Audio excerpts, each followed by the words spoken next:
नमस्कार, मैं हूं आपके साथ कविता राणा। राजनीति वो शतरंज है जिसमें प्यादा कब बाजी मार जाए राजा बनकर, इसकी भनक राजनीतिक पंडितों को भी नहीं लग पाती। तभी तो बिहार चुनाव से ठीक पहले राजनीतिक भविष्यवक्ताओं की भविष्यवाणी करने का सिलसिला शुरू हो चुका है। बिहार के बिहारी बाबू अपने वादे पर अडिग रहे, एनडीए के साथ रहे और शपथ तक डटे रहे। अब तक देखिए इसी पर चर्चा होती थी, लेकिन अब जब बिहारी बाबू के 5 साल पूरे होने जा रहे हैं, इसी साल चुनावी डुगडुगी बजने वाली है, तो ऐसे में उनकी कुर्सी खतरे में है। अब इतिहास गवाह है कि हारे हुए बाजी को जीतने वाले नीतीश कुमार पिछले 19 सालों से बिहार की सत्ता में है। 6 बार भाजपा को छोड़ा पकड़ा, फिर 2 बार आरजेडी के साथ मिलकर प्रदेश की सत्ता चलाई और फिर किंग मेकर की भूमिका में आकर वर्तमान में प्रदेश के सीएम। और अब जब सोचे साल के आखिर में यानी कि इसी साल बिहार का चुनावी रण है, तो ऐसे में पंडितों को उनका वज्र योग नजर आने लगा है। लेकिन नीतीश कुमार के इसी वज्र योग में जो लोग पीएम मोदी की मां को लेकर अभद्र टिप्पणी कर रहे हैं, उन्हें क्या नीतीश खुद सबक सिखाएंगे या फिर उन्हें खुद झटका मिलेगा? इसी पर देखिए राष्ट्रभक्त विश्वविख्यात सुदर्शन चक्र ज्योतिषाचार्य श्री संत बेहतर अशोका जी की ये सांकेतिक भविष्यवाणी। जब आपसे मेरी बात हुई और आपने धर्म ज्ञान में इस बात की भविष्यवाणी कर दी थी कि आप देखिएगा कि भाजपा में ही आएंगे, भाजपा में ही रहेंगे, और अंतर चुनाव से ठीक पहले इन्होंने भाजपा में दोबारा इनकी वापसी हुई और अब इनके सहयोग से भी एनडीए की सरकार अब सत्ता में आ गई है। अब जो कि बिहार का चुनाव है और आपने कहा कि स्वास्थ्य बहुत बड़ा खतरा इनको बन सकता है, सेहत से रिगार्डिंग हेल्थ। देखिए यहाँ मैं एक चीज बताऊं, इनका जन्म जो है वज्र योग में हुआ है जी, और राक्षसगण में हुआ है। राक्षसगण में जन्म वाला व्यक्ति किसी पर भी विश्वास नहीं करता, किसी पे भी विश्वास नहीं करती। और वज्र योग में जो व्यक्ति जो है जन्म लेता है वो पूर्ण आयु होता है, यानी 85, 86, 87, 88 तक जो है कलयुग की जो अभी आयु चल रही है वो पूर्ण आयु भोगता है। तो लेकिन स्वास्थ्य को खतरा होने का मतलब यह है कि वो हो सकता है अगर इतना बड़ा प्रेशर लेके कोई कैलकुलेशन दिमाग में करते हैं तो उनके स्वास्थ्य पे ऐसा असर पड़े कि वो जो है मतलब कुछ उनके जो वक्तव्य ऐसे हों जिससे जो है उनका रिजल्टेंट इफेक्ट बिल्कुल उनके प्रतिष्ठा के अगेंस्ट चला जाए और वो कुछ भी ना कर पाए। तो इसलिए अगर ठीक चलेंगे तो बहुत बढ़िया रहेगा। आपने पीएम मोदी जी के तीसरे कार्यकाल को लेकर भविष्यवाणी भी की कि मोदी जी के साथ कोई विश्वासघात भी कर सकता है, कोई इंटरनल पॉलिटिक्स का भी वो शिकार हो सकते, संभावना है? कोई नहीं, बहुत लोग इंटरनली उनको जो है लट डाउन करने की कोशिश करेंगे। इवन संसद में विपक्ष जो है आपका जो है 240 के आसपास पहुंच गया है, गठबंधन जो है जी। तो वो भी जो हर बात पे जो वॉकआउट करेंगे उसका जो रिजल्टेंट इफेक्ट होगा वो आने वाले कम से कम 50 साल तक के लिए जो है विपक्ष का जो है बहुत बुरी तरीके से प्रभाव उस पर पड़ेगा। क्योंकि देखिए आप नेताओं को चुनते हैं कि वो जाके संसद में हमारी समस्याओं को रखें जी, और रूलिंग पार्टी अगर कोई डिसीजन लेना चाहती है, अगर वो डिसीजन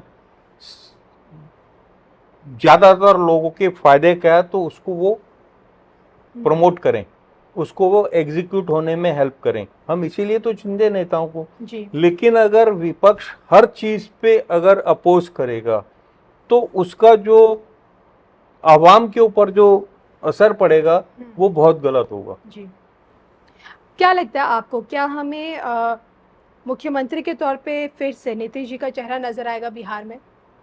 बिल्कुल डेफिनेटली, क्योंकि वहां पर उस सीट को अभी वो कंफर्टेबली हैंडल कर रहे हैं और उसी को वो कंफर्टेबली हैंडल करने की कोशिश करेंगे। लेकिन दिस इज 100% कि उनको जो है प्रलोभन मिलेंगे। जी, SRT और A इनिशियल के राजनेताओं के द्वारा उनको बहुत बड़े प्रलोभन मिलेंगे जी। और वो हो सकता है उस ट्रैप में आ भी सकते हैं लेकिन वो उसमें सक्सेसफुल नहीं होंगे। ये मेरी भविष्य। तो पीएम मोदी के लिए अब शब्दों का इस्तेमाल करना कांग्रेस की आदत में हमेशा रहा है। मौत का सौदागर, नीच आदमी, पागल कुत्ता, भस्मासुर, अनपढ़ गवार, पीएम मोदी के खिलाफ की जाने वाली ये सारी टिप्पणी कांग्रेसियों ने की। और आज जब यही कांग्रेस बिहार में सोचे लालू के लाल तेजस्वी के साथ नजर आ रही है, तो ऐसे में पीएम मोदी की मां को भी बख्शा नहीं जा रहा। बिहार की धरती से ही एक कांग्रेसी कार्यकर्ता ने पीएम मोदी के खिलाफ, खासकर उनकी मां के खिलाफ अभद्र टिप्पणी की, और जिसके चलते लोगों में एक गुस्सा है, आक्रोश है। और राहुल गांधी की वोटर अधिकार यात्रा के बीच पीएम मोदी की मां को गाली देना, और वो भी ऐसे वक्त में जब प्रदेश में चुनावी माहौल है, ऐसे में विपक्ष को सबक सिखाने का कार्य नीतीश बाबू करेंगे या फिर लालू के लाल अब की बार बाजी मार जाएंगे? आपको क्या लगता है? कमेंट करके बताइएगा जरूर।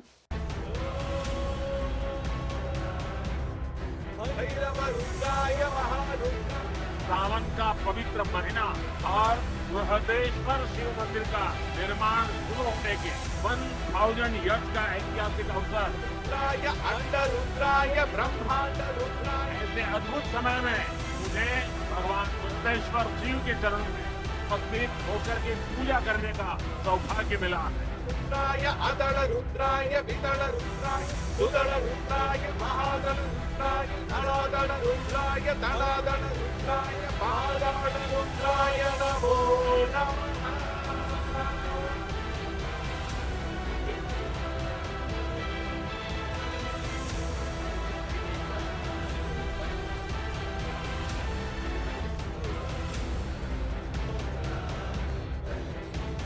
सावन का मास हो, राज राजा की सत्ता भूमि हो और इलिया राजा की समस्या हो, कैसा अद्भुत वातावरण, बहुत अद्भुत वातावरण। और मैं तो काशी का सांसद हूँ, और जब ओम नमः शिवाय सुनता हूँ, रोंग से खड़े हो जाओ।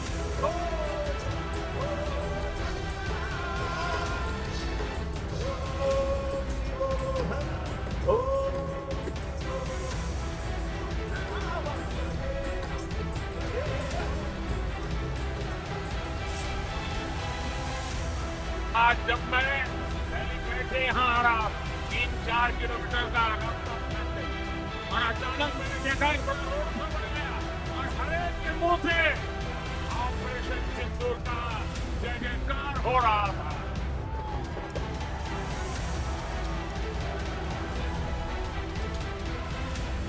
राजा चोला, राजेंद्र चोला, ये नाम भारत की पहचान और गौरव के पर्याय। चोला साम्राज्य का इतिहास और विरासत, ये भारत के वास्तविक सामर्थ्य का, ट्रू पोटेंशियल का